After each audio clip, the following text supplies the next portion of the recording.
that sounded terrible. Well, I'm trying to use the DJI mic. Obviously, I'm doing something incorrectly. So we'll save that for another day.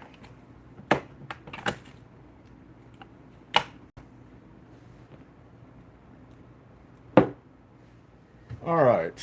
Well, this is the parcel that Jeff gave me during a Lapidary Dave live sale. And he paid $40 for this, if I recall. Some pretty nice pieces in here. Some of them will be maybe doublet or mosaic pieces. A couple, maybe 3 or 4, will make stones. And a couple will be very nice. Anyway, before I bore you all to death, let's get this started.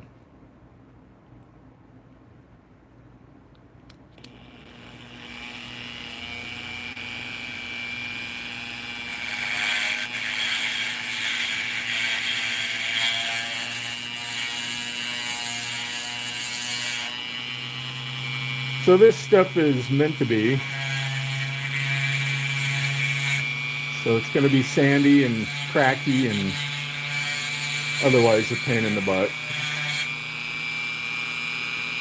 So for this first piece, I think I'll just remove the sand, see what we have to work with. This one, I do not have a lot of faith to get a very big stone.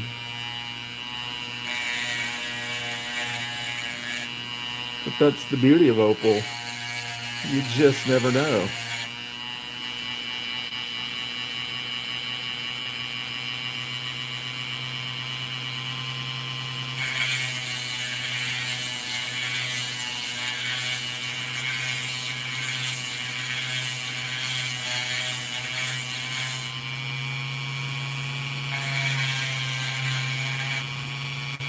What's that? You hope I get some good opals, Jeff? 1 second here. And a little spoiler alert.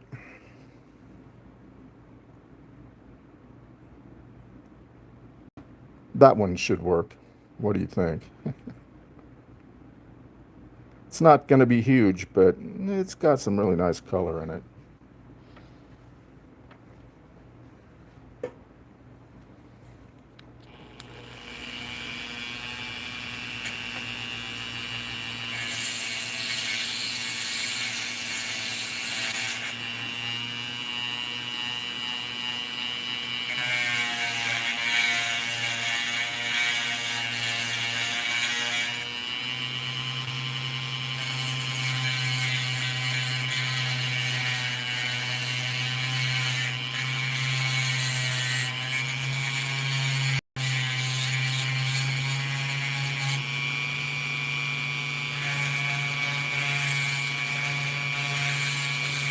Hello, Resort, Steven, one of a mine, Wooden Chrome, Megmac,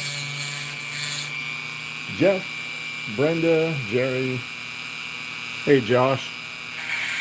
It's kind of hard to do this and read the tiny chat on my phone.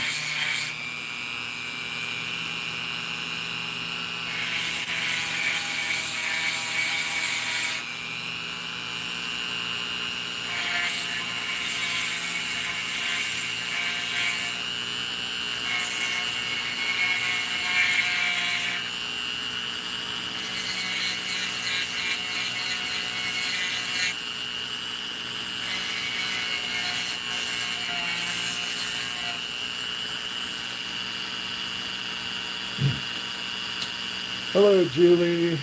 Hello, Dominic.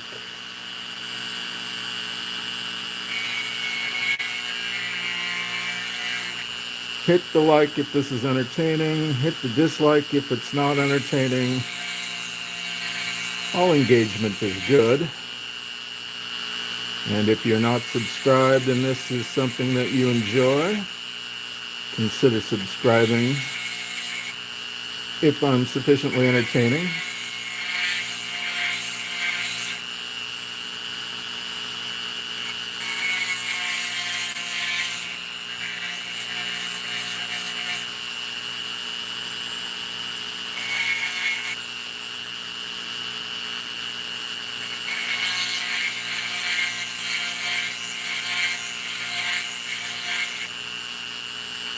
Now this stone started out being, let's see here, okay, yeah, it was 3.6 carats and was 18 by 14.9 by 2.8 millimeters in thickness.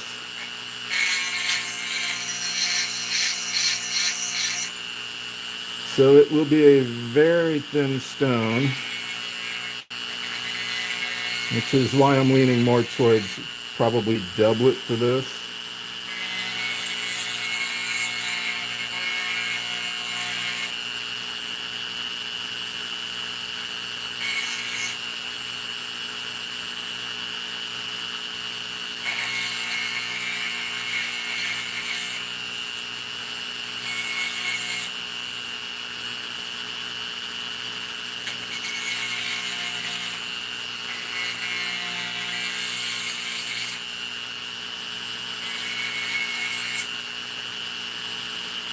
Okay, now this one's, I've made it very, very thin.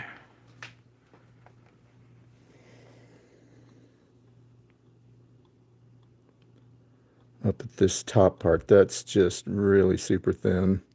So that sand probably won't clean out enough before I end up coming through that whole bar at the top. So yeah, I think maybe we're done with the 600 grit, which is what I'm currently using. I'm not very good at telling you that ahead of time. Let's go ahead and pick the next victim. This particular piece does have some nice color in it. You can see that side flash. Unfortunately, I don't think it goes in very far. And I found it meant to be likes to be really colorful from the side, but top down it tends to be disappointing. So I'm going to start taking off the sand on this side.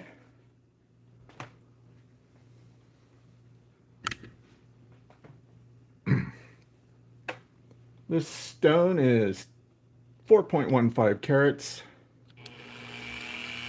and is 19.4 by 11 by 2.4 millimeters.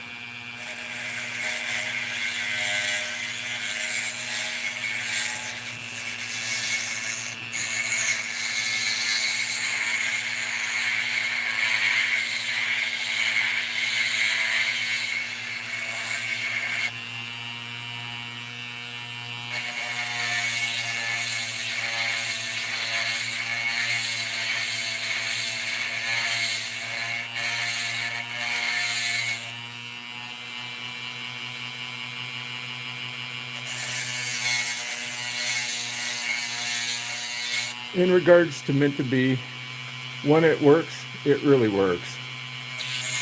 One of my early stones that I cut was meant to be, and I had no clue until I talked to Justin when I went to the Denver show.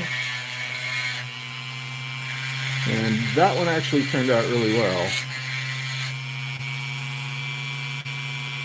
Okay, I don't know if you can see that tiny little bit of red, but some color at least.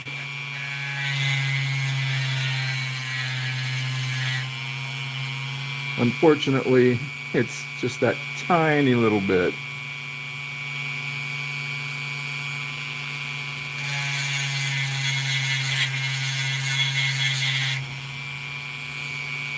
And as you can see, it really doesn't go on this side at all.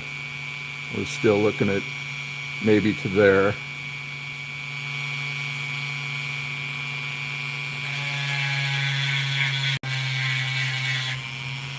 So we'll get something out of it, probably doublet material again, but that's fine.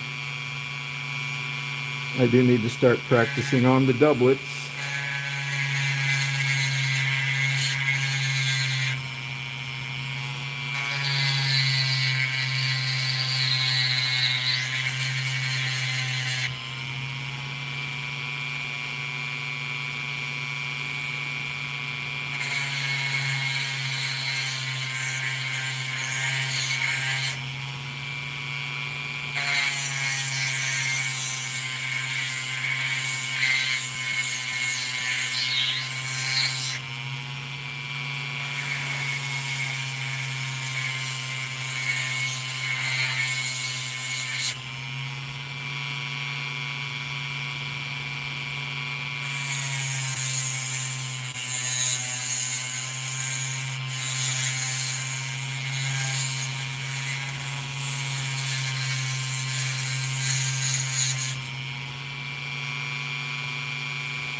Well, the sand's almost out, but I don't see any color.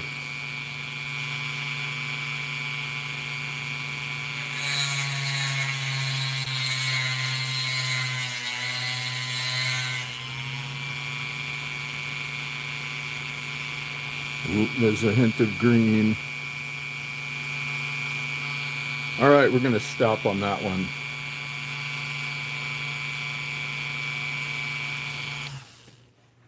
This next stone is 5 carats, and it's 19 by 9.3 by 5.2 millimeters.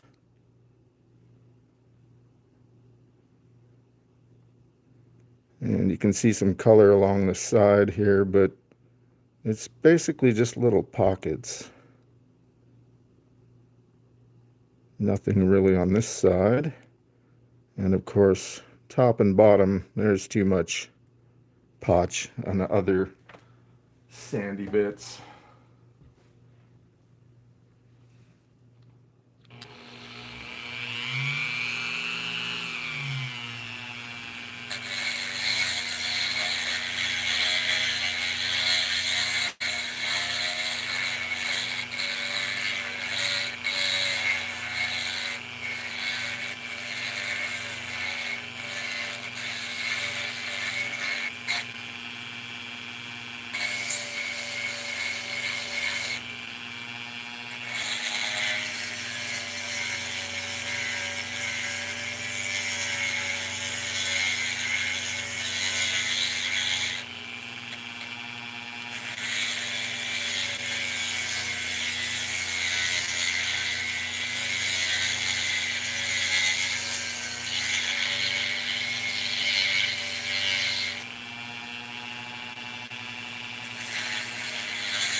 Yeah, cost is one big factor. I don't really want to pay that cost right now. Especially with that extra 10 or 15% slapped on top of it. All right, getting a little bit of color showing right there.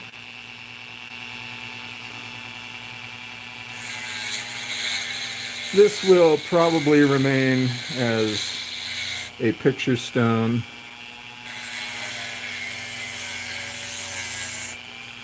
It's all good practice.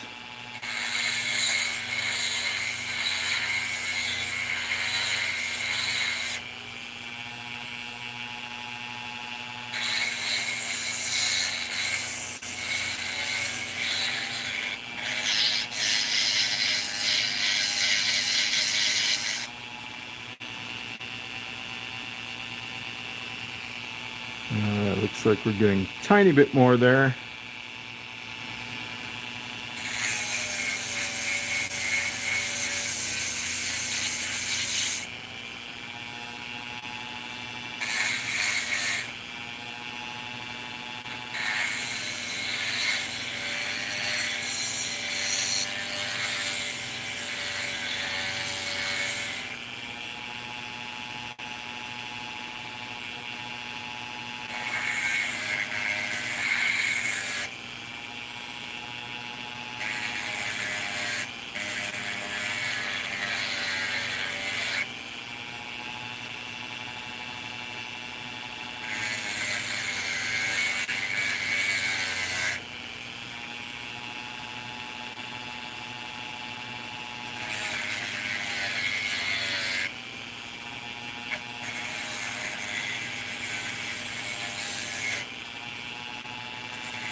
No color there yet. Probably won't be.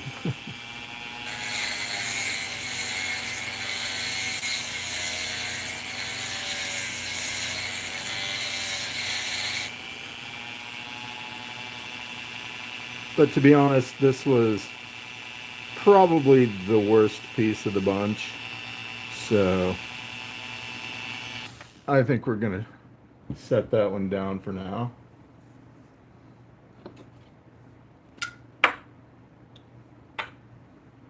Maybe I should just go Dr. Phil mode and whip out the cutoff saw. I think I'll give him that genre. All right, this next sandy little bit is 8.95 carats. And it is 23.7 by 13.3 by 5.8 millimeters. And nothing but sand there, of course. And whoop, keep it in frame. Nothing but white potch there. However,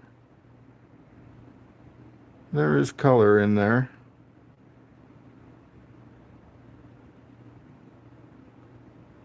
Lots of different lots of different bands in this one. The top here is obviously the best chance. This will probably be just really watery color. There are a couple little cracks in it. May affect the singular size, but we won't know until we get there.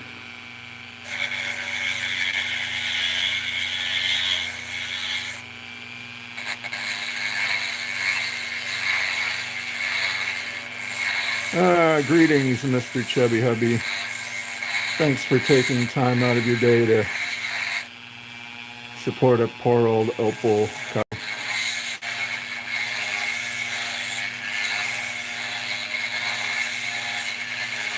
I do like Phil's method of the cutoff saw. It works pretty well for him, and honestly, I could probably make it work too, but you know, why waste the $200 worth of bits I have and go full on saw?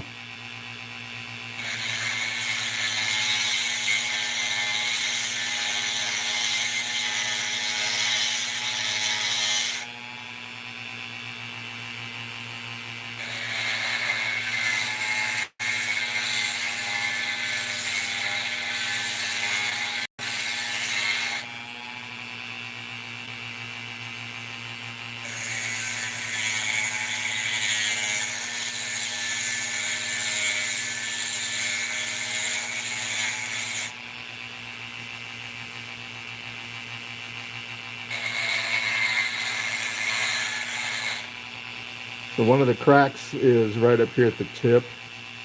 And you can already see it's flaking off. So how about we round that down?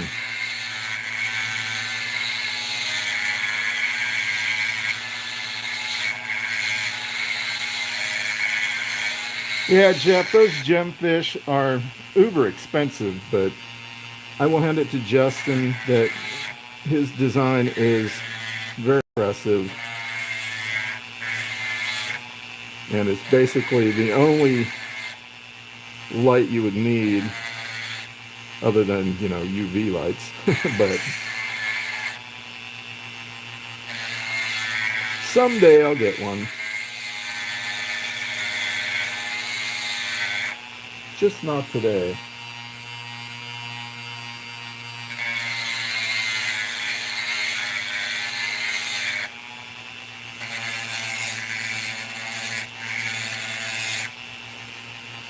Well, what speed? Yeah. Well, I'm not sure exactly what RPM this is.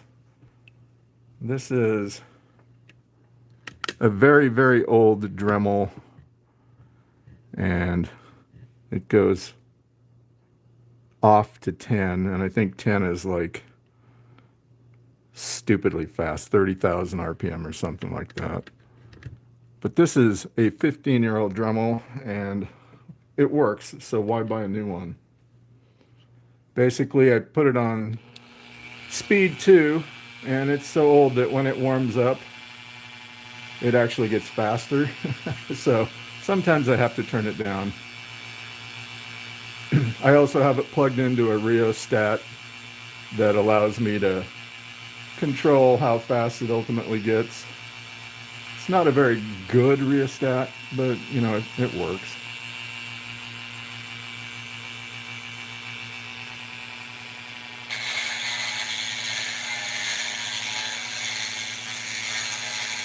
One of mine, I buy all of my bits and burrs from Suva Lapidary. Diamond Pacific makes the best in my opinion. This is one of the original bits that I bought in 2022. And I feel it's probably going to last for several years, if not more, given how little I actually cut.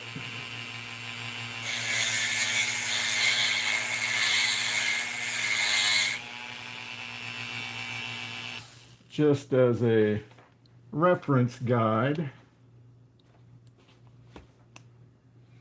this is my 280 bit original Nova burr, and they're pretty fat bullets.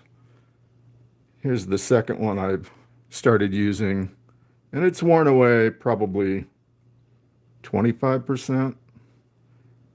They last quite a while too if you treat them right. And this one I keep simply because there are times when I need to get into a groove that the fat bits aren't going to allow. Okay. Yeah, it looks like I had some more bits sloughing off there.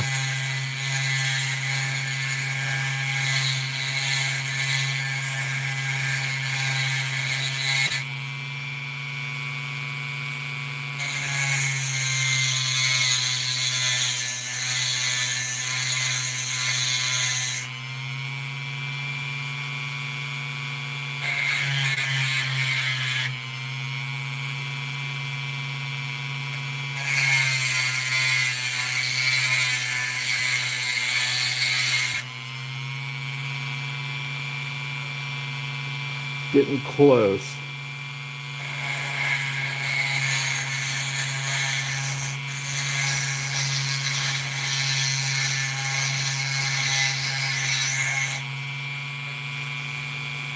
Well, Pedro, you're right. All that matters is that you have fun. And while this is very frustrating at times, it's still fun.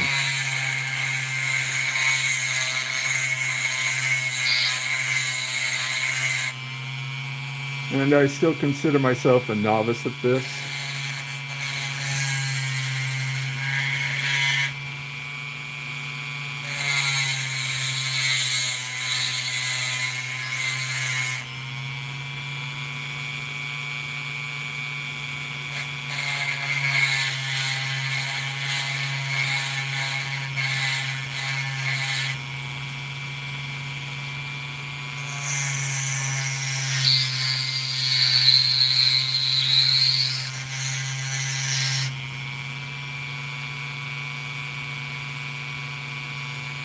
And I'm starting to get a tiny bit of color coming up around this side.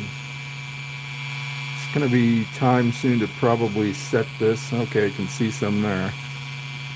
Set this down and work on the 280. Looks like what's happening, to me anyway, is this central line of whitish potch is slowly starting to be taken in. Maybe the camera's going to pick that up better. Who knows? So I think I need to stop on that one until I get to the 280 on the Nova. Now this little piece here was the beauty, and it's 4.3 carats. It's 18 by 10.2 by 4.5 millimeters. Look at all that delicious color. Now, what looks yellow in the camera is actually more red to the eye. It's pretty bright too. So I don't think there's anything really on the tip. So we're going to be concentrating mostly on that bottom end. What I will do is smooth it up around the edges a bit. Maybe take some of that potch off on the tip just to see. Probably won't though. So this one will be mainly worked on the Nova burrs. I don't want to get too excited.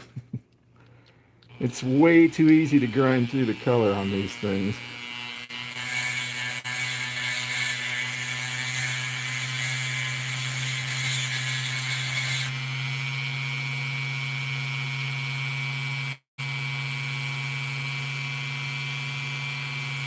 Alright, I'll see you, Technojock. Thanks for stopping in.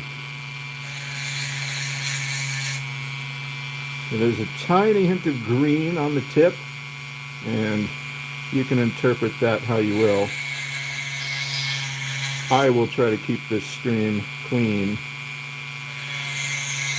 but let your imaginations run wild.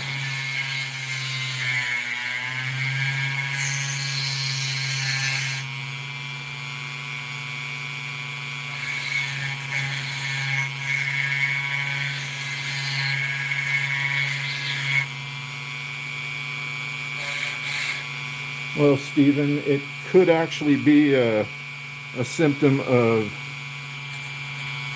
maybe too much partying during Christmas. I don't know. I'll try to stay away from that. At least that's my my story, and I'm sticking to it.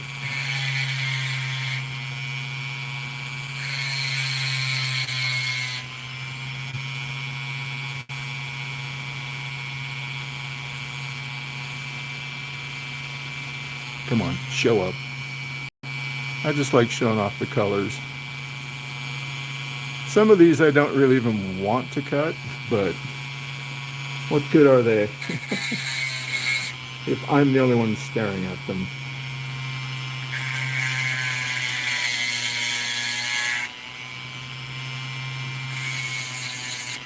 Get rid of that little lip.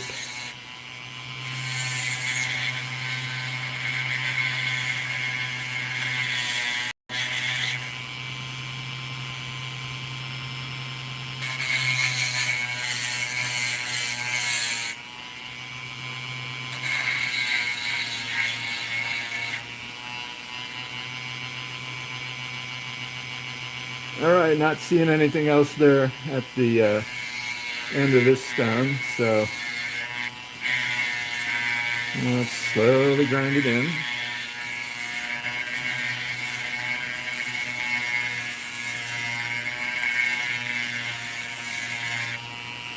Cheryl, what you do in the privacy of your own home is up to you.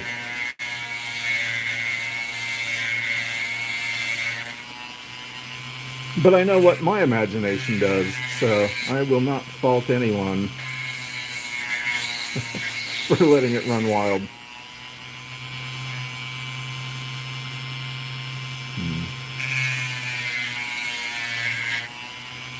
You know what? That's boring. That's going to bore the hell out of everybody. Let's try. Same shape, coarser grit. This one is the 100 grit.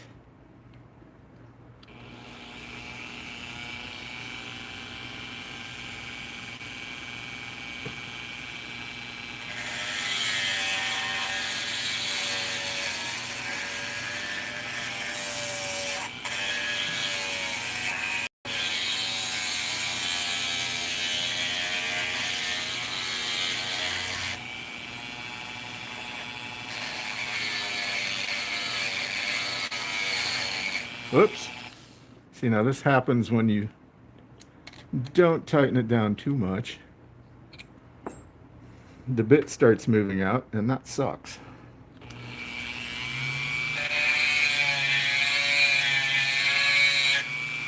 Hello, James the Genius. You're not bored? Well, I know you watch Phil, so it's fun to watch him sometimes struggle with how he has his machine set up. Looks like he has a good iteration though, currently.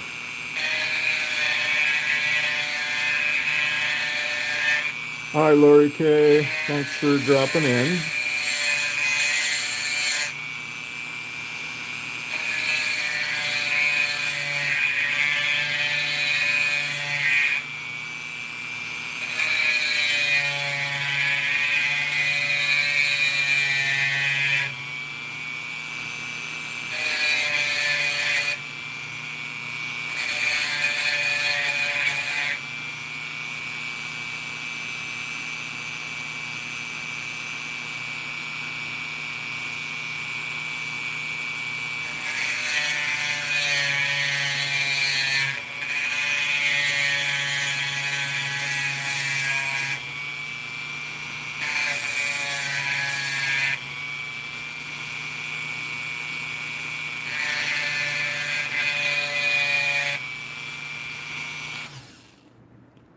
All right.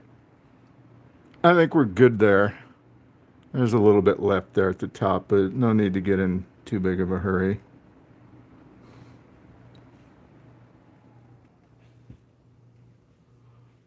The next stone is 19.2 by 15 by 4.8 millimeters, and it is 8 carats. Now this one looks very unassuming from the back. Looks like maybe a hint of blue, and you can see a tiny bit of red there on the back. Maybe more red than I was thinking. Anyway,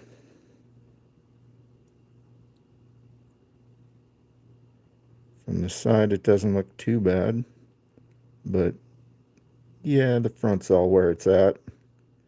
This thing has got red and green and yellow and blue. It looks to me like a bit of a pinfire floral pattern. Now there is a crack in it. You can kind of see where these little chipped out parts here at the top. Let's dry it off really quick.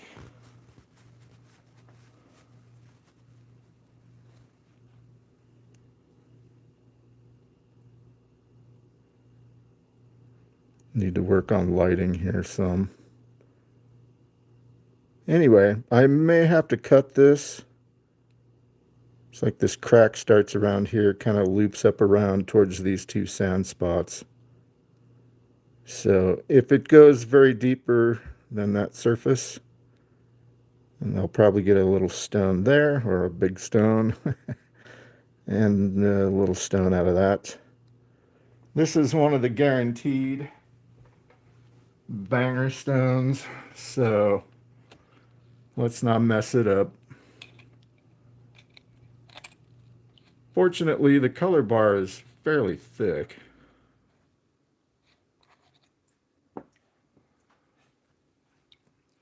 So my plan is basically, I will just bring in the edges a little bit on the 600.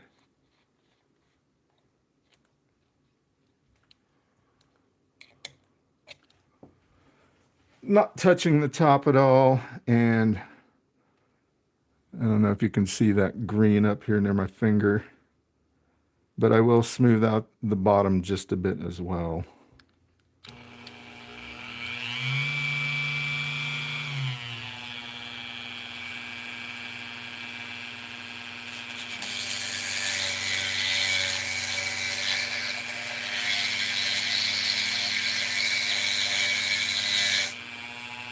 And it always pays to be mindful of what exactly you're working with.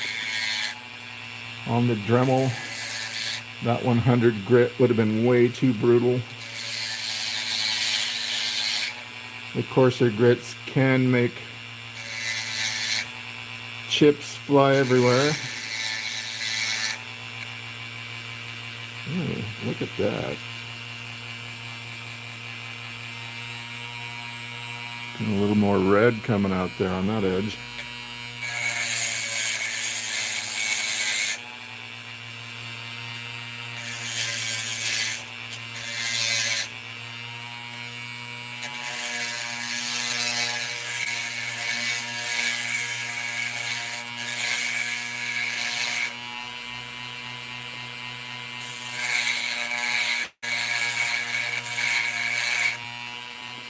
Oh my. What I'm seeing looks so much better than what that camera's seeing. This is coming very red across the whole face.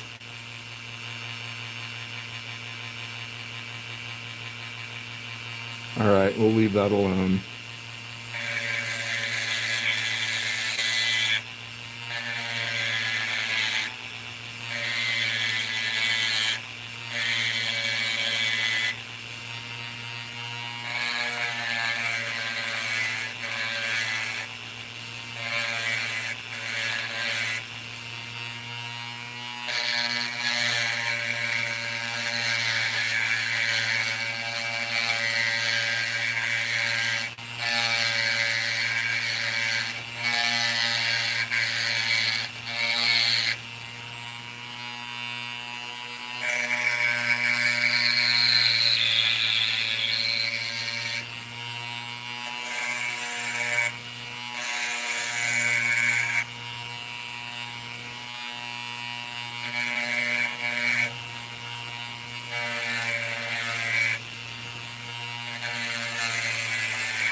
Perhaps this could be double-sided. We'll figure that out once we start getting the final shape. All right, the next piece is 14.3 by 9 by 4.2 millimeters, and it is 4.8 carats. And this is classic meant to be dark base. Look at that. A little bit of red down there at the bottom. Again, this has some smaller bars underneath that. Not great, but looking at that one, there's a chance that if it works out right, maybe that color hits that black potch that's in there. And this one is only going to get to be cut one way. It was nice of them to rub it down a bit. You can see all that green and blue in there.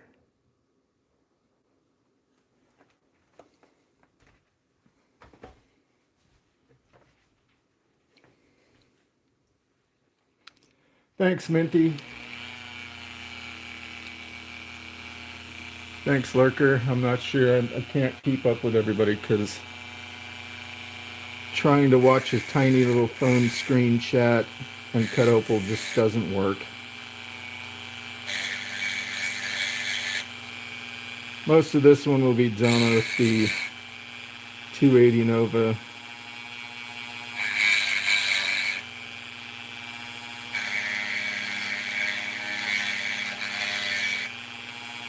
And the 600.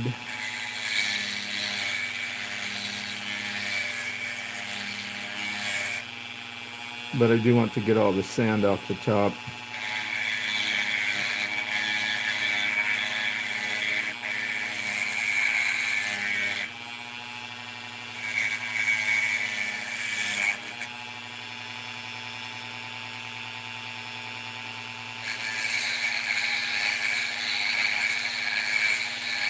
I'm not missing much. I'm missing more than you know, Jerry. Just not the chat.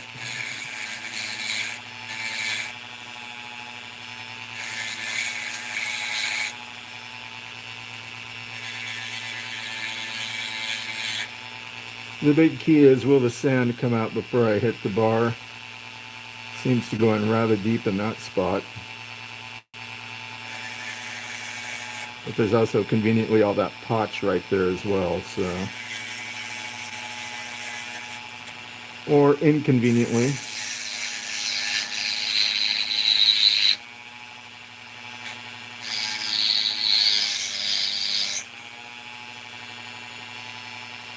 Maybe I should be cutting the onyx that I don't have to really worry about.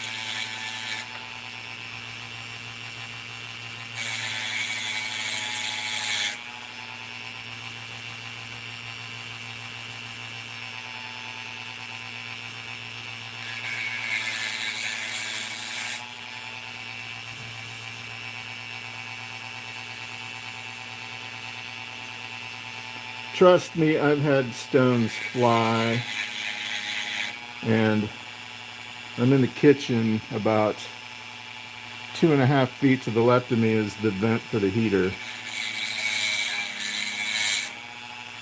Typically I put something over that heater so they don't fall down in there, but I've nearly lost many a stone.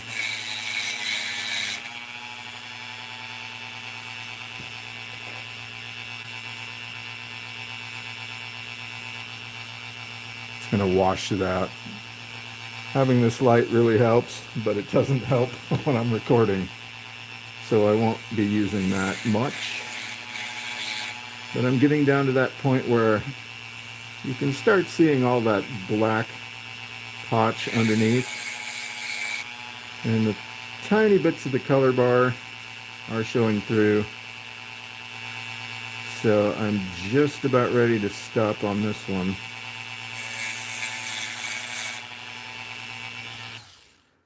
Chasing these thin bars is not easy.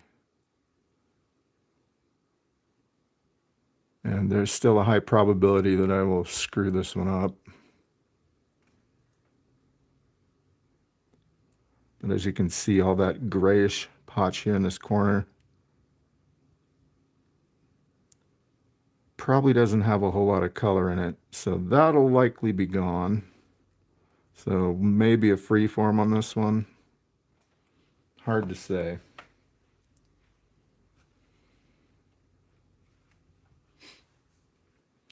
Now the last stone in this parcel is 35.5 by 13 by 4 millimeters in thickness, and it's 8.6 carats.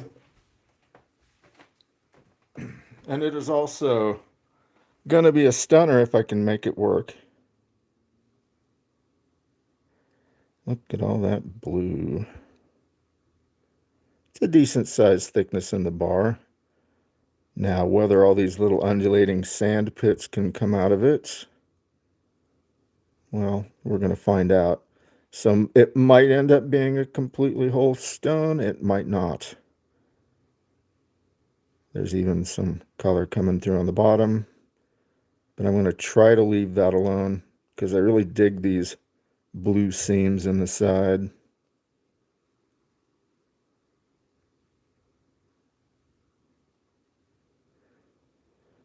If it's a whole stone, though, I'm going to have to take this left side up a bit on the bottom so it can at least have a chance of sitting flat.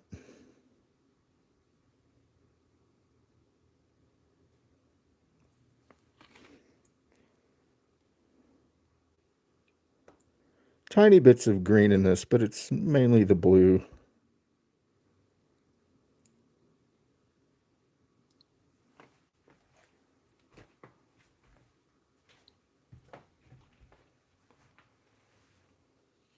Welcome, Sir Roxalot.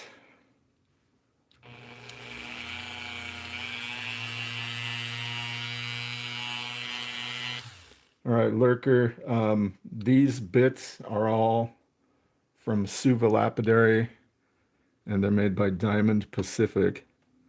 And they're not really that expensive. When I bought the new ones that I got,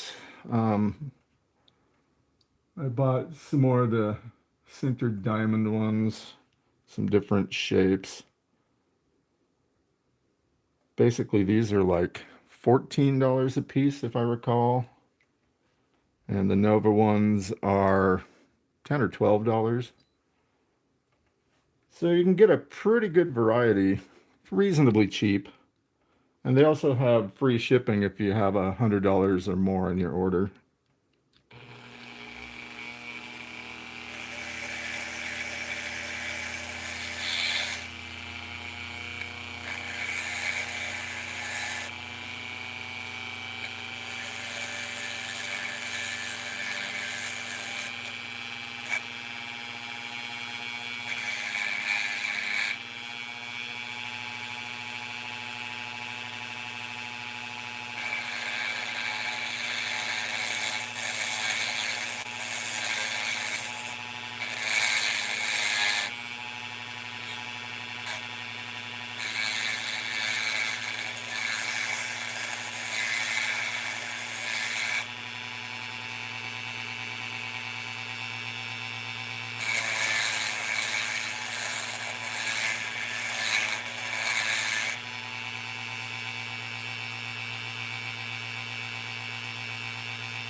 Yeah, I don't know about this one.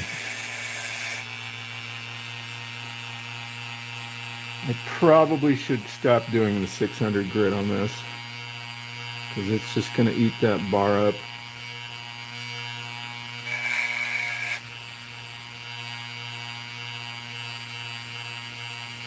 Already looking on this end, it's not really clearing up well. So this could be one of those, hey, it looks really good.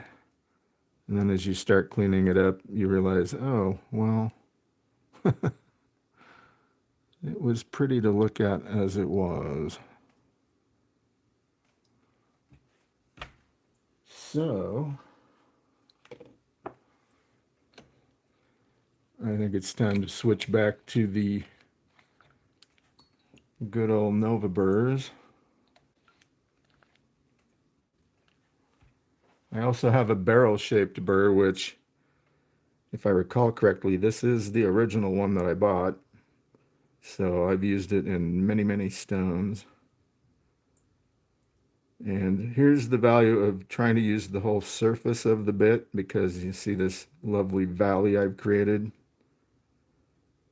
It's kind of convenient for doming, but it's also pretty wasteful because I have either side that's giant still. Okay, enough of that.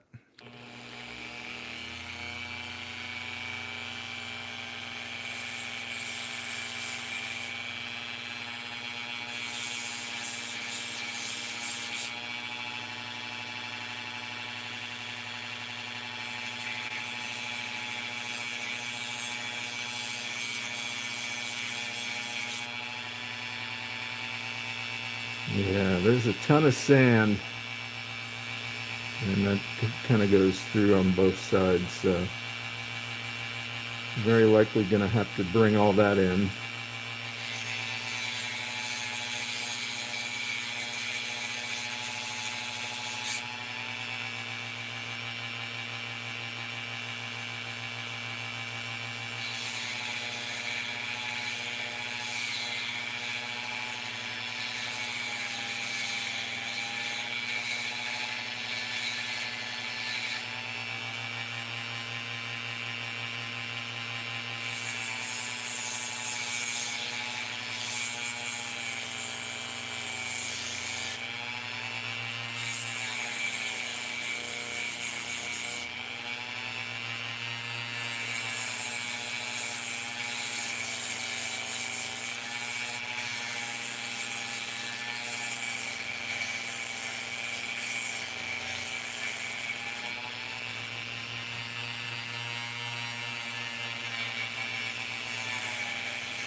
Hey, I have an idea.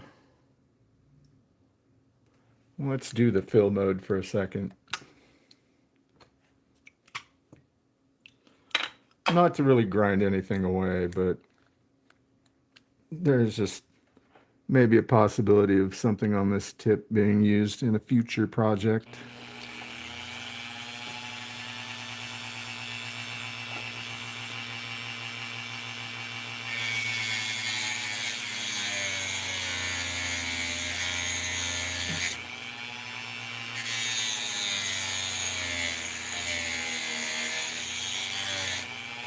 Whoops.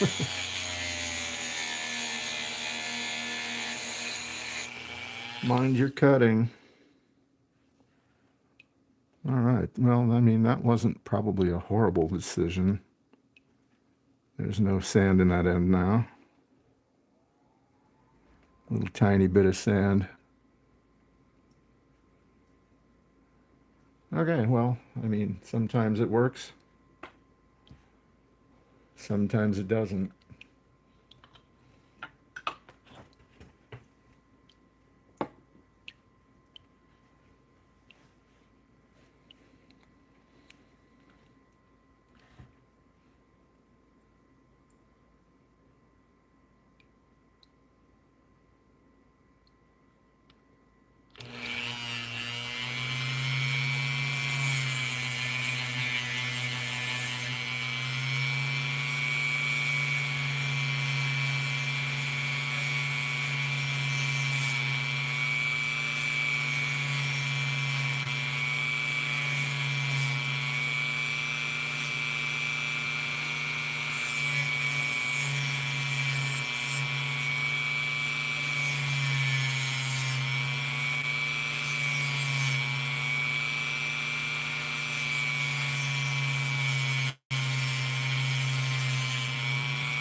So, this is a rough, but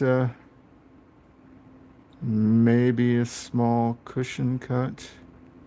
Color's kind of fading there on that side.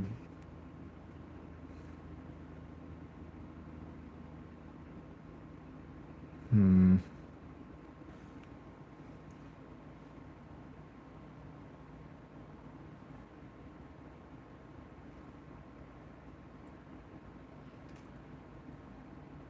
All right, we're gonna wait. That will be dopped before I go any further. Back to the second stone. Hey, John, welcome in. Glad you made it.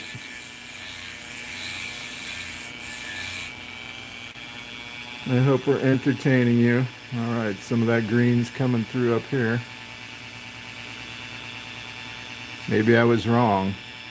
See a nice rainbow flash there. Wasn't expecting green there. Imagine that, me being wrong about opal.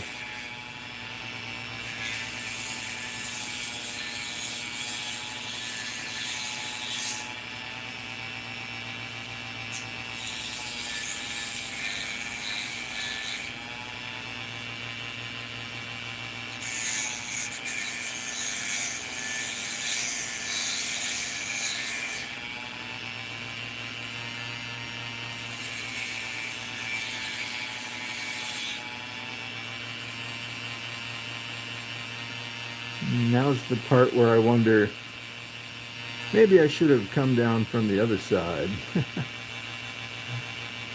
Live and learn.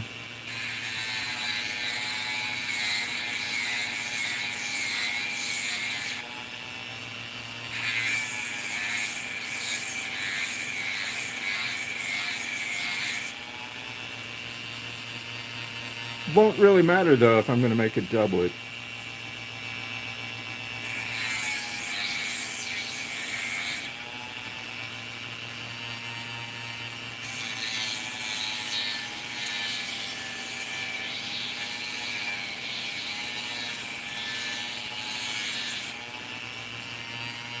Ooh, getting some more green. I can see a little bit more yellow coming over on this side.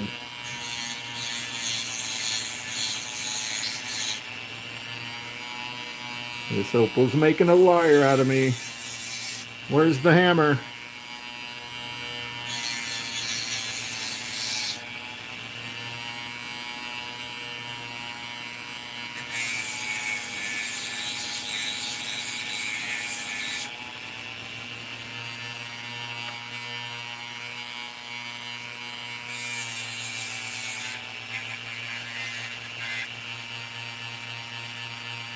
I'm not gonna do your toenails, Jerry. What the hell? You think this is cosmetology or something? Oh, podiatry? I don't know.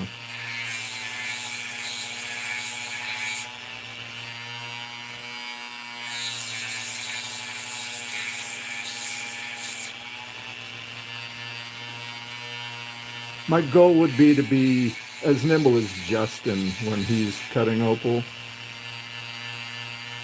but I don't think I have 30 years left to catch up.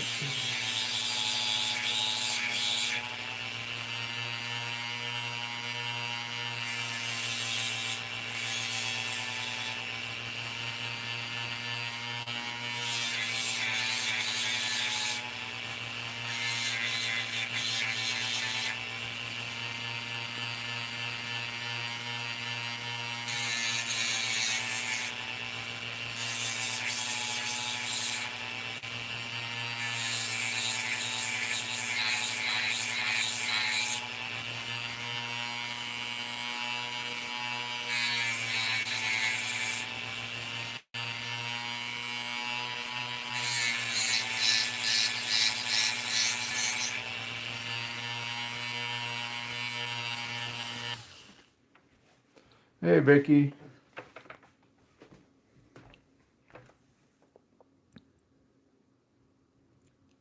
So this is improving remarkably. I may have been way off on this stone.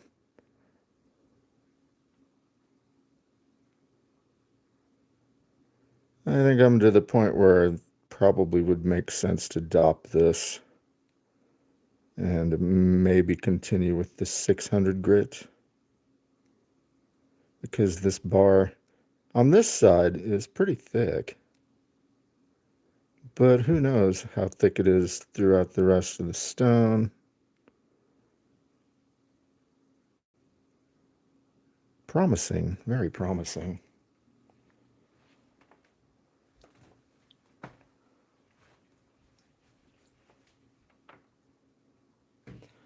Welcome in, Amber. My day's going okay so far. Hello, Patricia. 1 second. I need to hydrate or dehydrate. I've got some tea. Because who doesn't like to be all caffeinated up when they're cutting opals, right?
What do I use to hold on to my Dremel?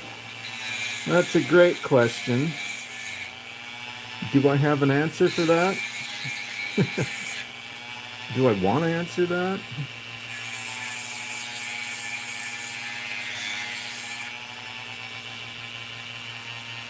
All right, 1 second. I'm getting some color up here in this area. I'm not sure how well that's going to stay.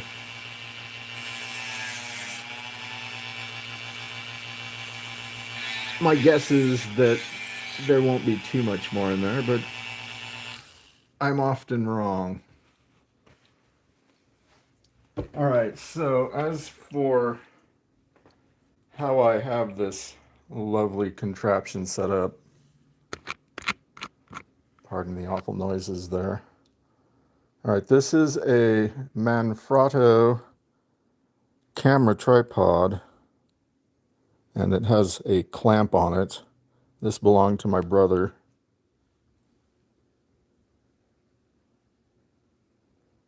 And it's highly adjustable, but it doesn't need to be super adjustable for this. It just needs to hold the Dremel. And it does a great job of that.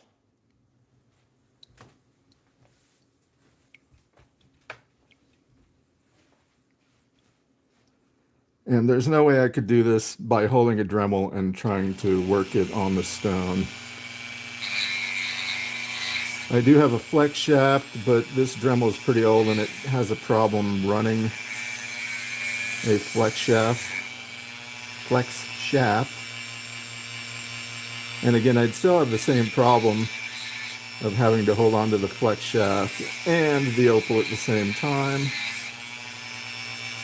And I just prefer this system, to be honest, because I'd rather control the Opal and not have to worry about fumbling with a giant heavy Dremel. That would wear my fingers out pretty quickly.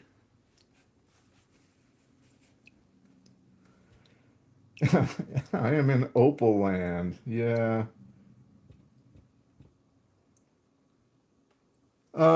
Yeah, John, this Dremel I bought back in 2007.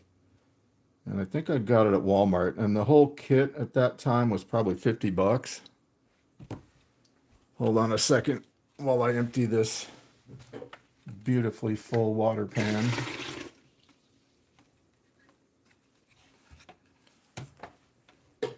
And the funny thing about this Dremel is I had it in a toolbox and I had to move out of my house. And it was outside and it got rain in it. And so this entire toolbox was full of water when I discovered it, meaning the Dremel was submerged in the water. So I pulled it out, dried it out, and lo and behold, it still works. So I've tried to look for this same model of Dremel, and they don't make it anymore. And I bought a new Dremel once, and I tested it out, and I took it back because the power switch was wearing out, and that was no bueno.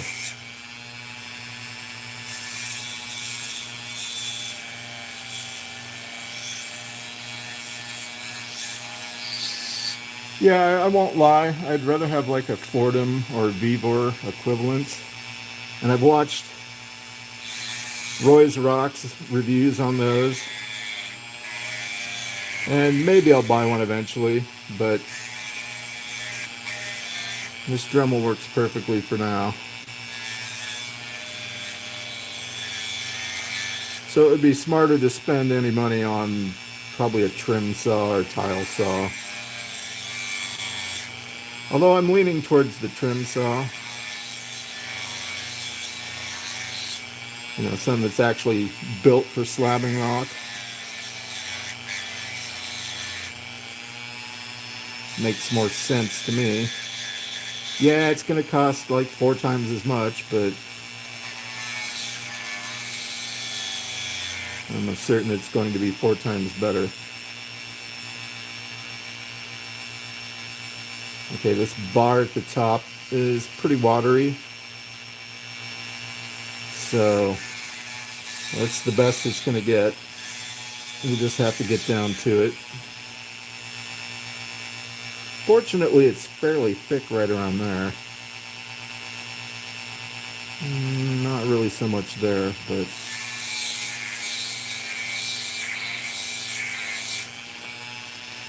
hopefully I'll be smart enough to stop when I get there. This kind of makes me leery of cutting the fire agates because the bars on those fire agates are thinner still.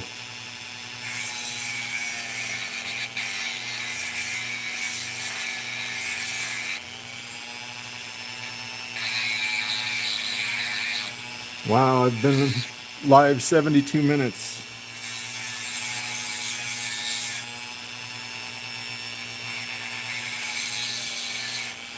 I hope you're all entertained.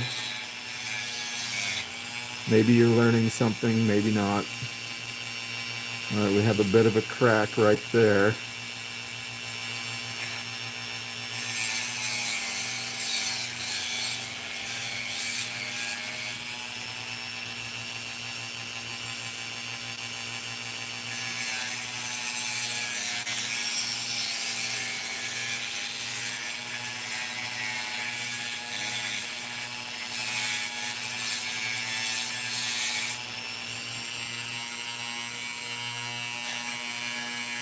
I can see the reds coming through. Unfortunately, there's still a ton of the white potch on the top.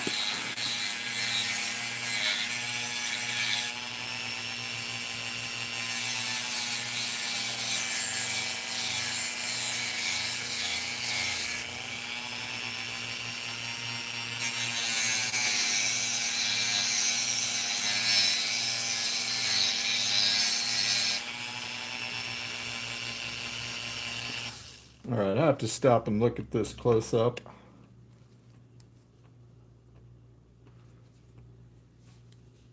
Hello, Laura. Hello, Kyle.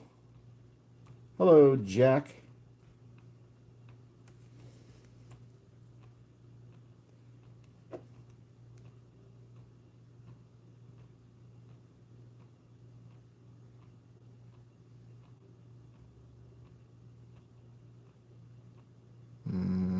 That's not good.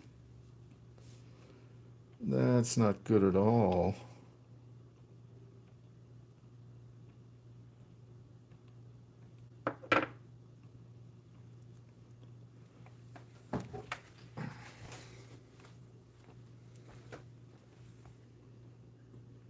All right, so this crack right here, I'm not sure how well you'll see that, but it runs down towards the right a bit, crossing through the bar. Doesn't go very deeply down, but I may have to cut through that or grind it all away, and that probably won't happen during this live. In fact, sorry to disappoint you all, but none of these stones will be finished during this live. Gotta save something for part 2, right?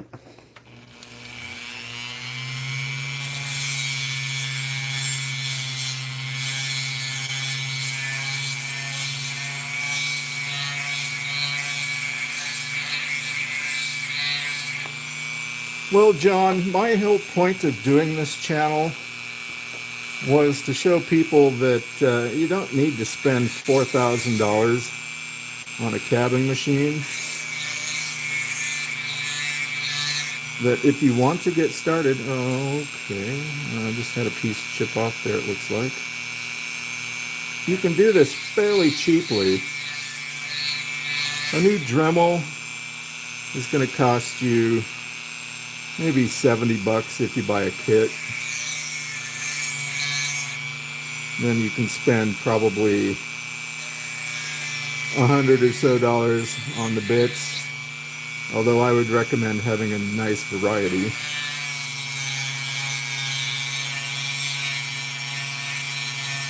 And then of course you need some cerium oxide and felt burrs.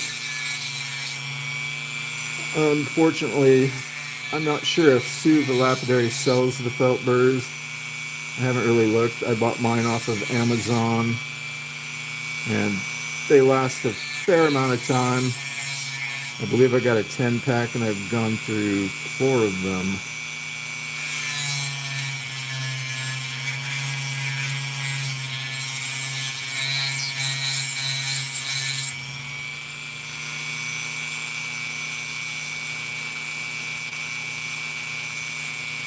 Starting to get a little color in the center now.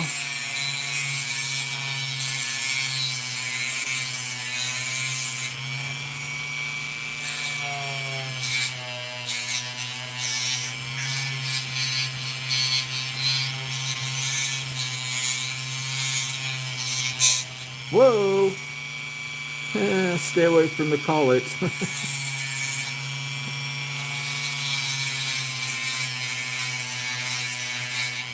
Won't really scratch the opal, but as you can see, it did leave some of the metal on it.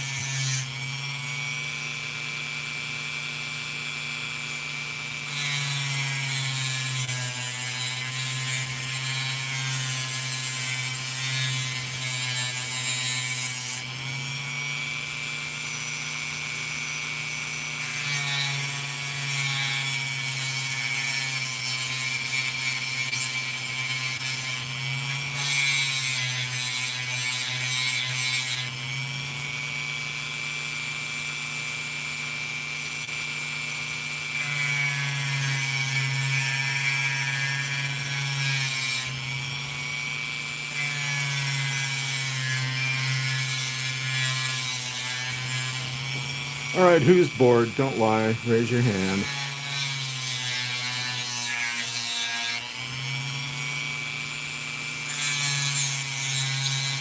Hey, Akira. Welcome in. Hey, Plecto. How do I have the water set up? You know, this is where I really should have made an actual video of the whole setup, and I still will. I've just been extremely lazy with that.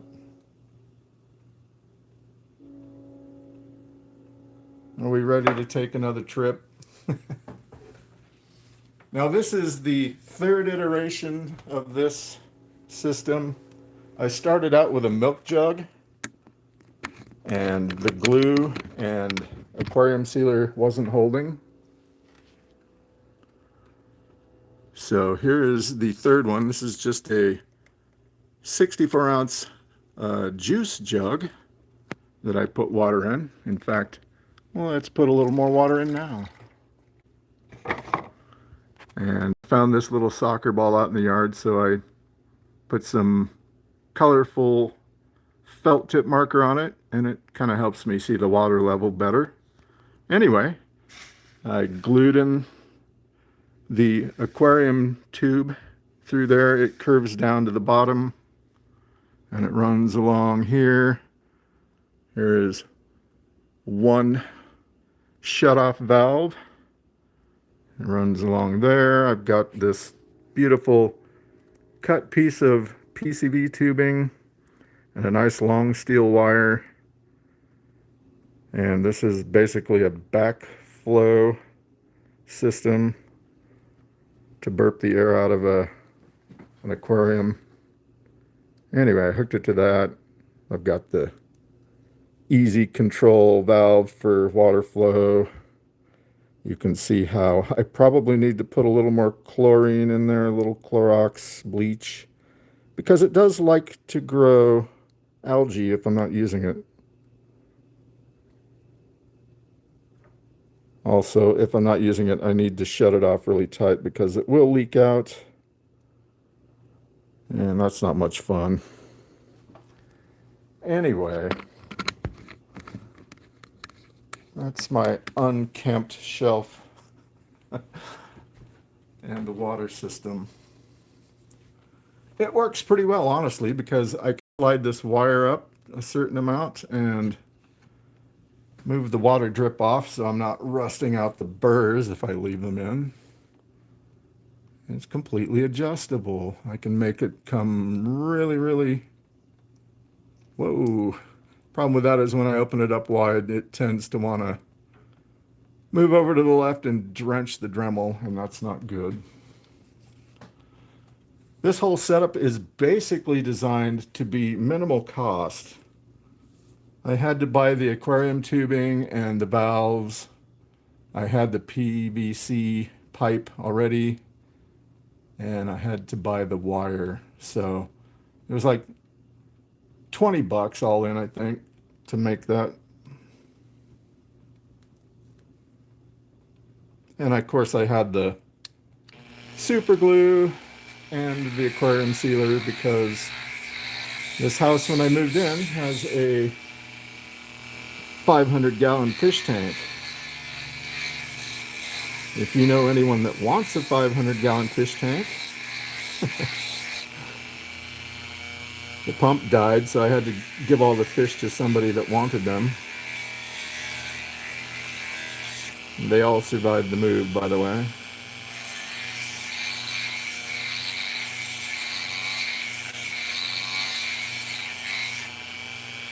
Honestly, refilling this isn't too bad. At the current rate I'm dripping, I get probably a couple hours worth of work. So, it's not bad.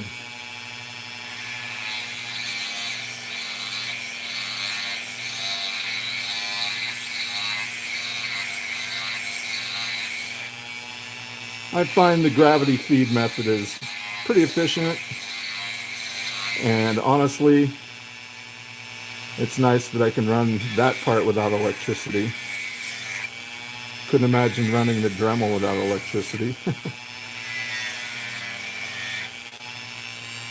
Although I could try to do it the way Justin's father did he had an old foot pedal sewing machine and he rigged up the lapidary wheel on that. So, I mean, you could do it without electricity. It would just be a lot more work.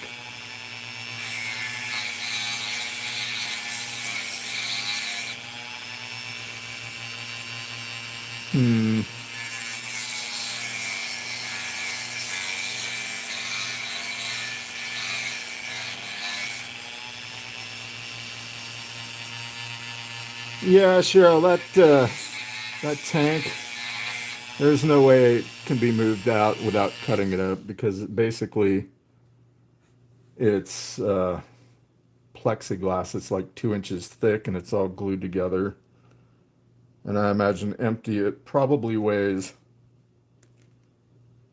probably a ton by itself. Not to mention I'd have to take the sliding glass door completely off the back of the house to get it out. So, but apparently it's worth $6,000 if I could ever sell it.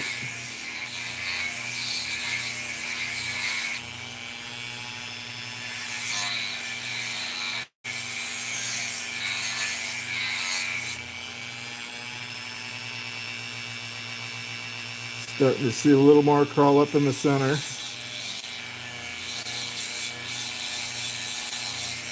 I'm not sure how long I want to keep working this one. Probably losing interest here.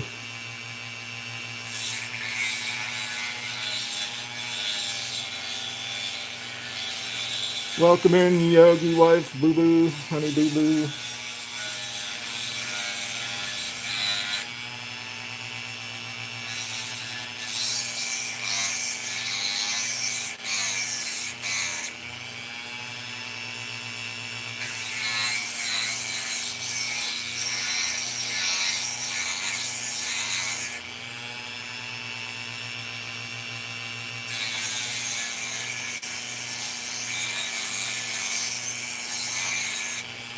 This one's going pretty slowly, but I really don't care.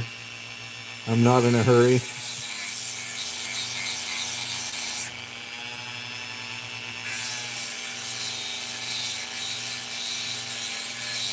That's why I like having different fields of opal to play with, because they all cut a little differently.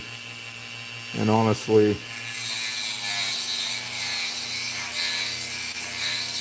it's best to take your time when you're learning.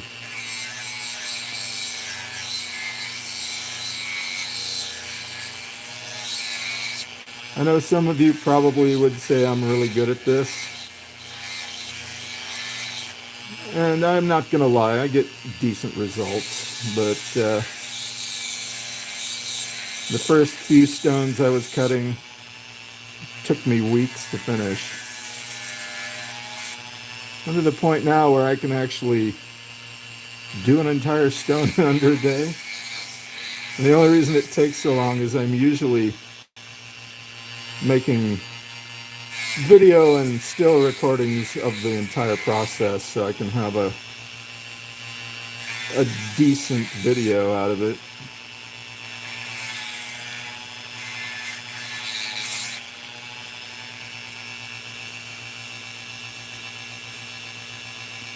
Well, that's just not showing up too well, I'm afraid. Maybe it's time to move on. Should I do that one? Nope. Just kidding. I'm not going to be that way.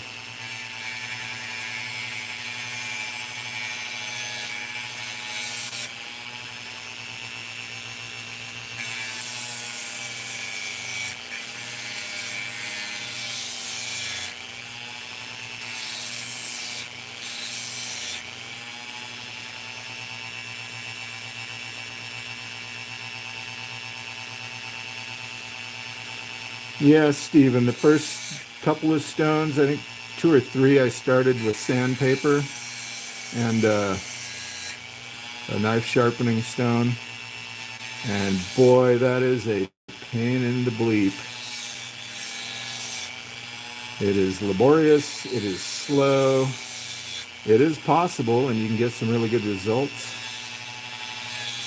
But I would only recommend it if you're absolutely broke.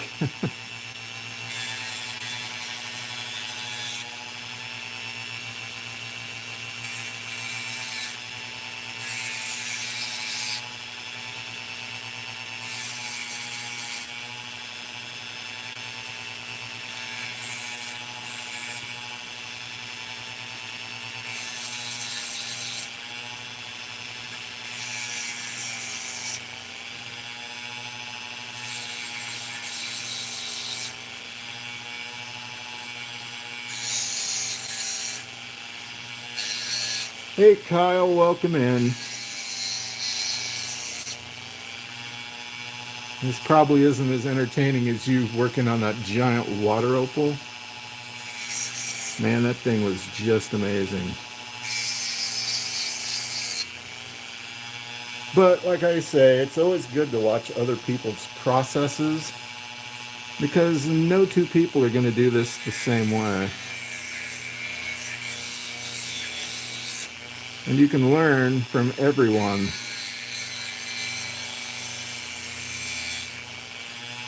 Also, what's for dinner?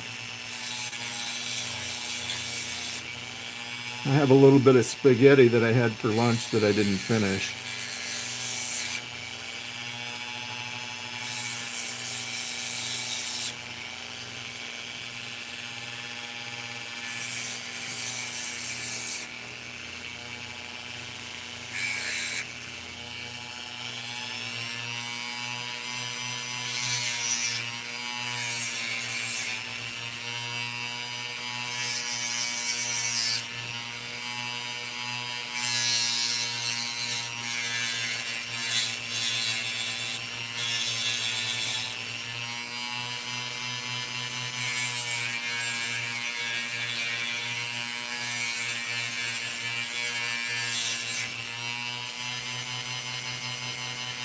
Eat homemade chicken noodle soup.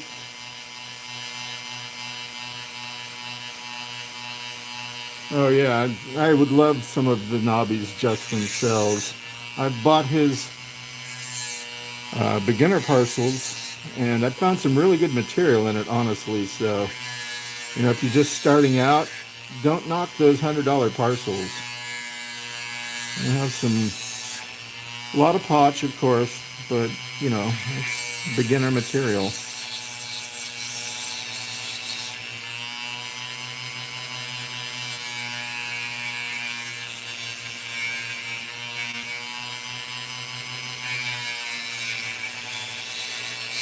But if I had a couple $3,000 spare, I definitely would try because I don't think Justin would sell rotten stones. Of course, he's going to try to get a fair price from them. I don't blame him for that.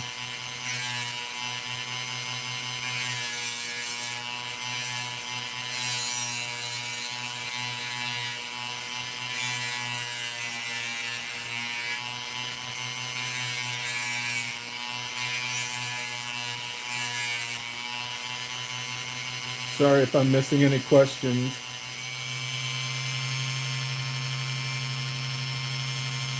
I agree. Start with the potch and then move up to the better stones. Now, the thing about his beginner parcels is most of it is potch, but I found, as I said, some really nice color in some of those pieces. Now, Jeff, I think this one alone would probably make that $40 back.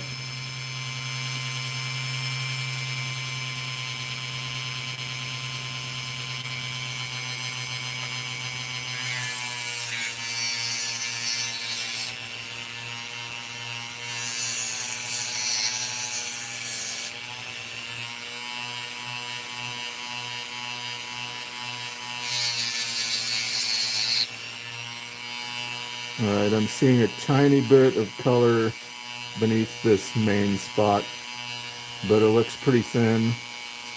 I don't think it's going to last.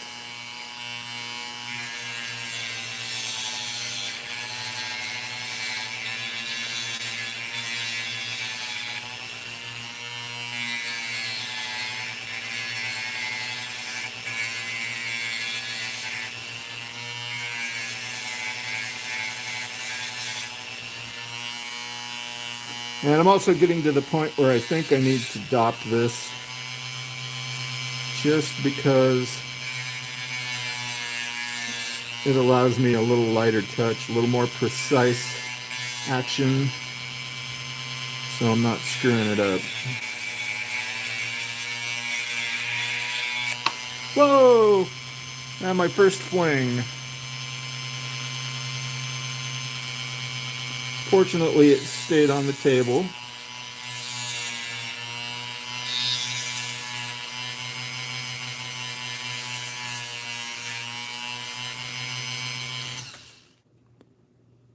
Seriously, though, that little core is dynamite. So I'm thinking probably somewhere in there for the stone. Maybe a little over a carat. Looks pretty nice so far.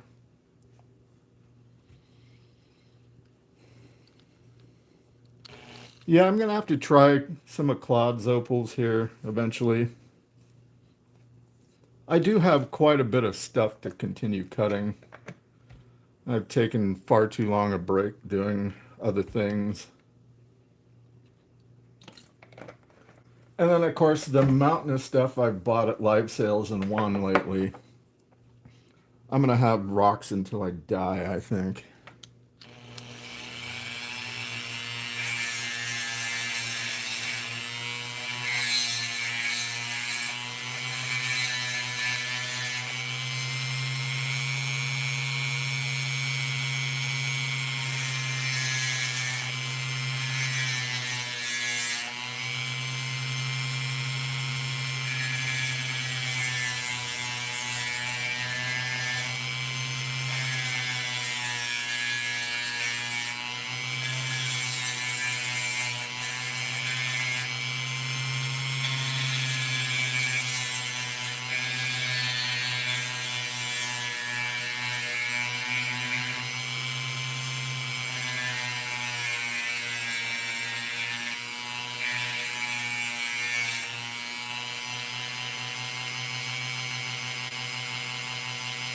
Yeah, he shouldn't be having any trouble going live on his own now. It's kind of fun that it only takes like, what, 50 people? And you're limited until you get to 1,000 subs to 25 people watching, which kind of sucks. But I think once he starts going live, he'll hit 1,000 pretty quickly. Probably faster than me, actually.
Well, good luck, Plecto. You're going to have a lot of fun doing this. Um, Hopefully, you'll be able to afford it more than I can. But again, you can find some really good deals on Opal. And you don't really need the top grade stuff to make really nice opals. And I'm gonna have to get better pictures of this. But that red flash on the bottom is really kind of cool.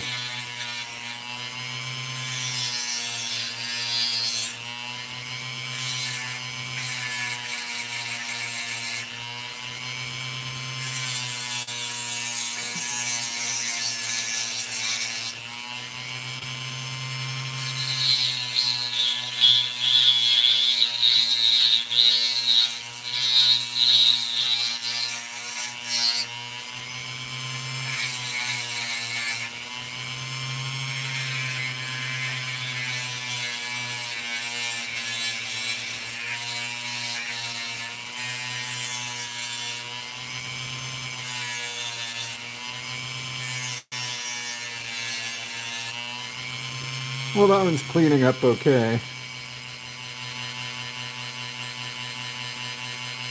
A little more work on the bottom.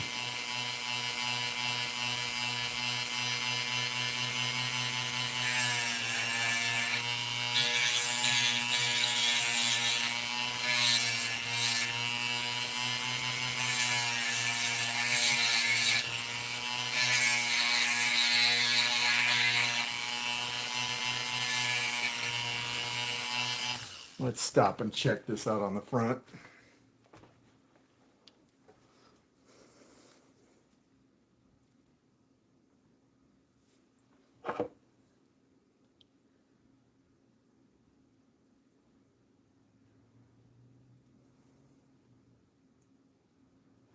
Most of the sand is out of it.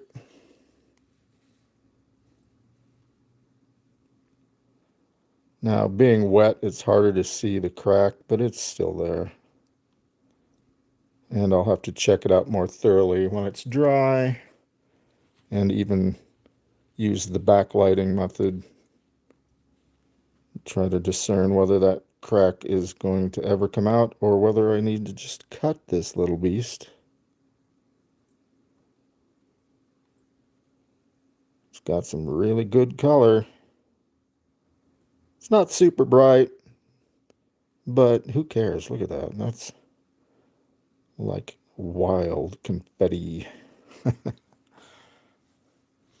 Hey, Lava Bison, thanks for coming along.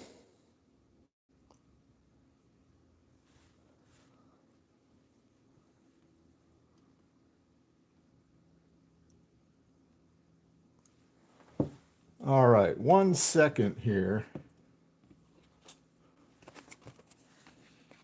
I want to go get something. So I bet you can't tell where that came from.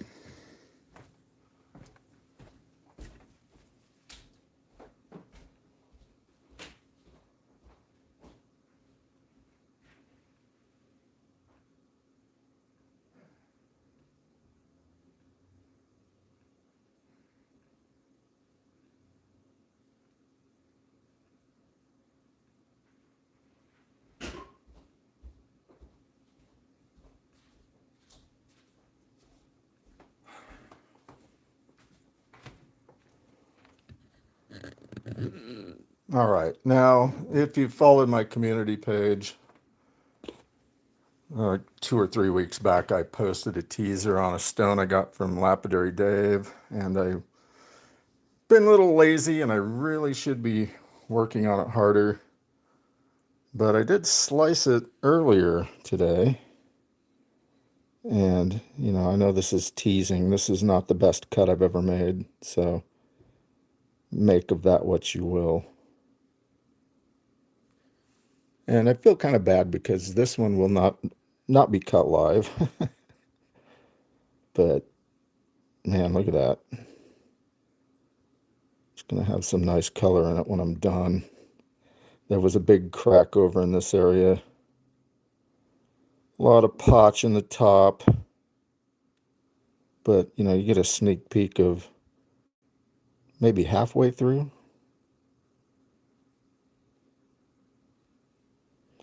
Yeah, you'll get the video. It's probably going to be 20, 25 minutes long. I'm not sure if you guys appreciate longer videos, but I make them how I make them. And if they turn out being that long, well, that's just how long they end up being.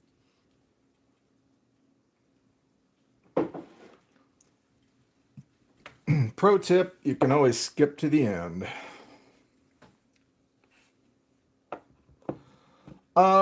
I think that probably was a Milo opal, Patricia. He gave me that, and I'm not sure if that was during a live sale of opal or not. But, I mean, he was really kind to do that. And I'm always up for free opal, so just saying.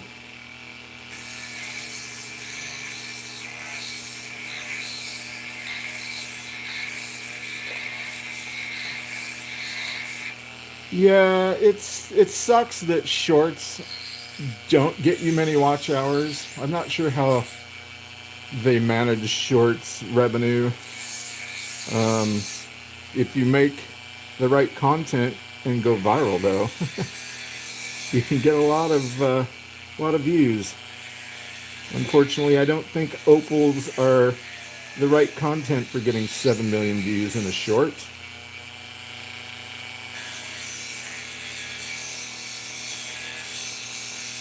Maybe I just don't have the right opals. I'm sure if I cut the rainbow serpent, I could probably get a ton of views.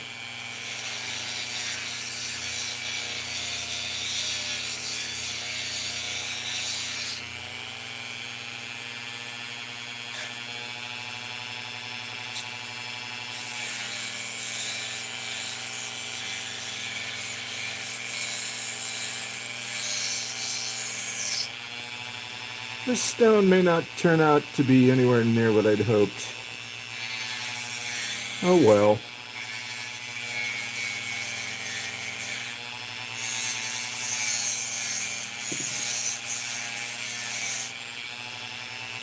Yeah, I think the most views my short has gotten is like 600. My shorts generally don't do well. And I mean short videos. Again, let your mind wander.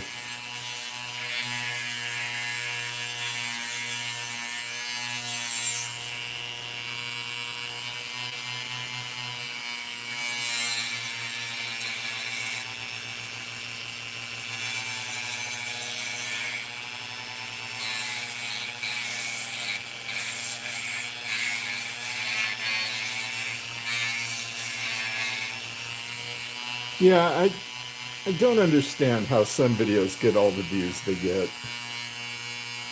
It's like, sure, a lot of them are rage bait, political, etc. That doesn't really interest me much.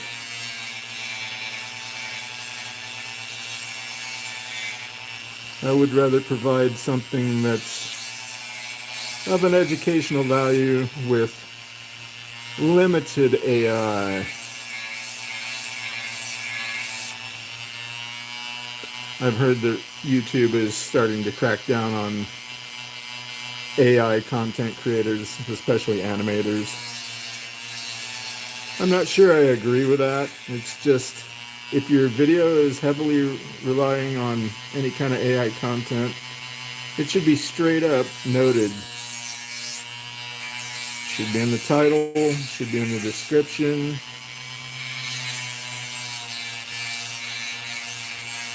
Because, I can't animate anything. And I can create music with music programs, but it does take a long time to do that. And it takes talent.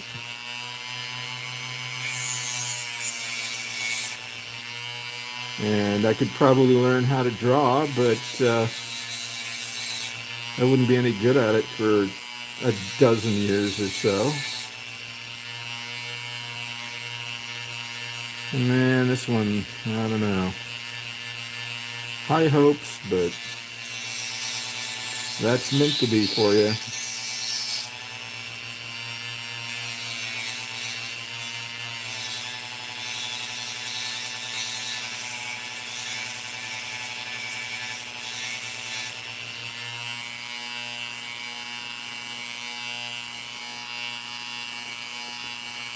The camera makes this look better than it really is.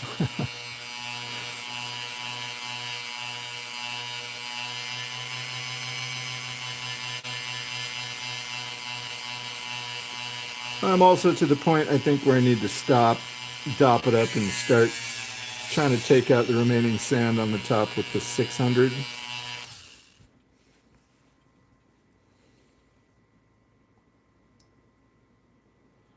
Cheryl, I agree. I prefer long form videos too. I'm torn between how long a video I want to watch though. I'm not sure if you're familiar with a creator named Styro Pyro, but he recently, within the last week, put out a video of him hooking up 400 car batteries in series to generate 100,000 amps of current, which he used to basically melt different kinds of bars, steel, tungsten, zinc. And it was pretty amazing to watch, but the entire video is 2 hours in length. Hey, Ralts, welcome in. So I'm good with, 20, 30 minutes, as long as it's something that I'm interested in watching. The thing that bothers me is since I don't have YouTube Premium, I get to sit through ads, and I'll try to skip most of them. Although I do understand that by doing that, I'm kind of taking money away from the person's video. But just think of that 20-minute video. If you sat through every ad, you could easily spend an hour, because some of those ads are just infomercials that are 20 minutes in and of themselves.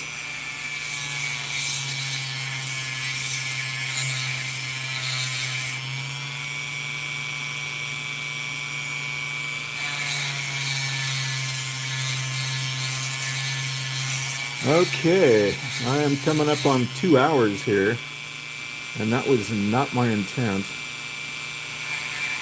I originally was thinking an hour would be a good start for my first live, but what the heck? Let's do an all-nighter, everybody. Crack open those Red Bulls. Let's go. Well, when my son gets home, I hope to be finished before that, but I mean, technically I probably have a couple more hours till that happens. You can see this part here that had, I mean, it's got beautiful blue from the side. There's nothing on top, pretty much just gray. And in fact, I don't know, I'm kind of losing a lot of that beautiful blue color. So this was part of the learning. Getting all of that stuff out is probably going to remove all the blue color completely. That's not really something I want. So I think I'll stop on this stone because I doubt that I'm going to get through all of that and have any color remaining, which kind of sucks because this was a gorgeous blue before I started whacking away on it. Now under super bright light, it's still got enough blue, but you can see definitely running out there. So yeah, and there's a little bit of green rolling in there. Oh well, that's the beautiful part of meant to be. It looks really good before you start, and then it's kind of a crapshoot as to whether or not you can make it work. So there's the first stone. This one, honestly, it's a very, very thin stone, so it would probably be in my best interest to back it and then try to double it that, because that will yield some pretty nice green. Granted, it's all of a moss, but it's color and it's reasonably bright. I'd give that maybe a 3. This stone, of course, was just starting to get some color in it. Whoops. Pay attention.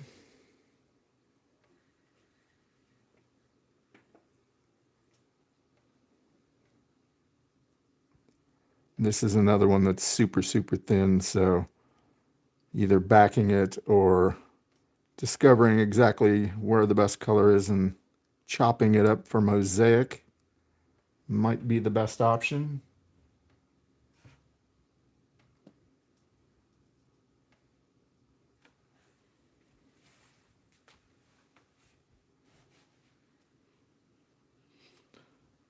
Stephen, you should edit. Just tough it out and start doing it. If I kept all of the boring stuff in my videos, I would have an hour's worth of me rotating this thing's underneath a microscope, trying to get it in focus. And that's no bueno. This stone is just probably going to end up being a free form with tiny bits of color visible. But again, it's all about the practice. We want to make a good looking stone to the best of our abilities. This one here, I think probably this bottom part's going to suck. Whoops. Yeah, so everything near that crack and below probably won't yield much of anything. Getting some watery color showing through on the top, which is fine. It'll make a stone. It won't be fantastic, but it's something that I can give away. You want a crappy little opal, right? Hey Adele, how's it going? Yeah, I have a lot of chips that would make decent opal mosaic. This stone will be a banger when I get it finished, assuming there's no nasty cracks hiding down in there.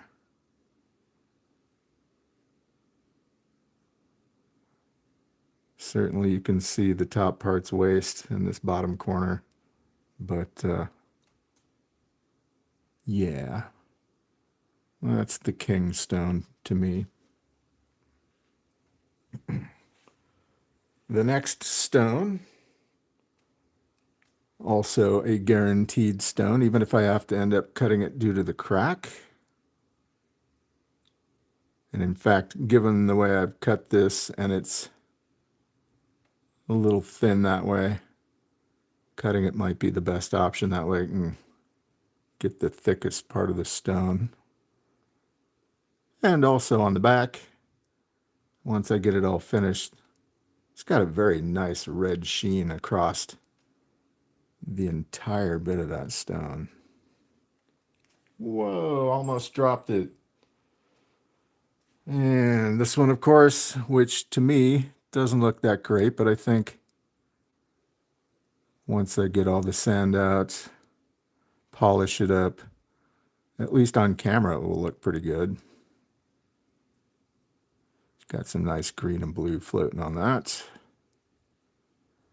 Very close to the end of the color bar on that side. On this side, so where the black potch is, I might have to forego this bit on that end. We'll see. And lastly, the one I hoped would make it through the sand is probably not.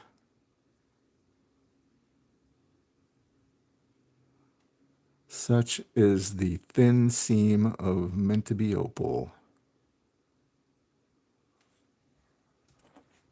Well, that's it that I'm going to be cutting on this live. I will be dopping up these things, and I'll probably try to schedule another live to work on them further. And then, of course, stay tuned for this one.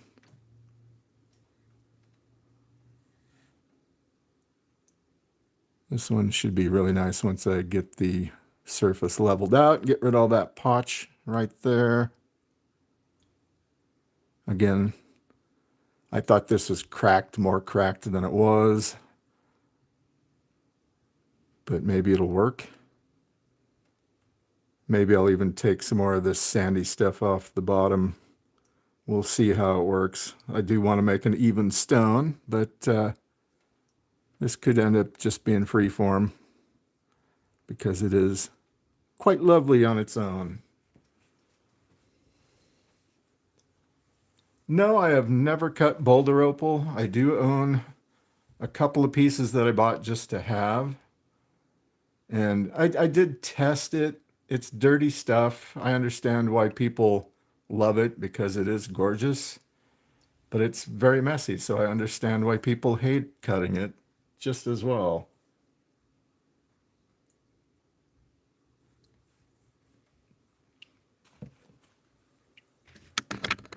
So I've gone on 2 hours now. Coming up on it in 10 seconds.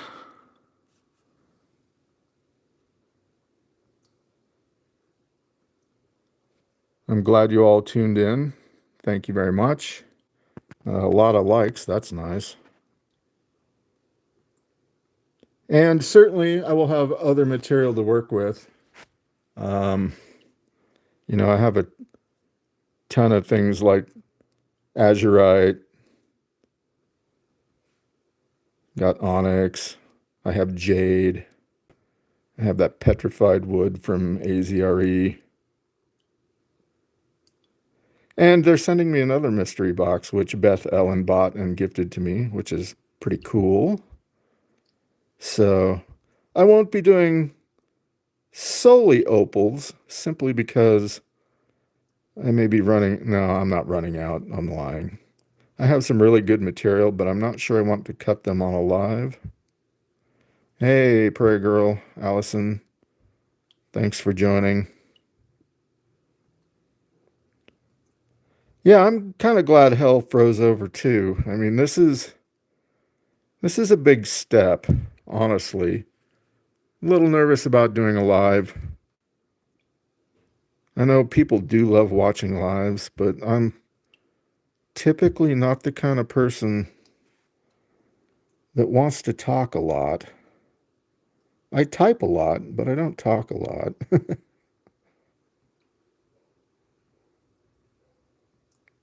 Cat popped my cherry. As gross as that colloquialism is. Man, I tell you what. Let's try to get this. Hey, there we go.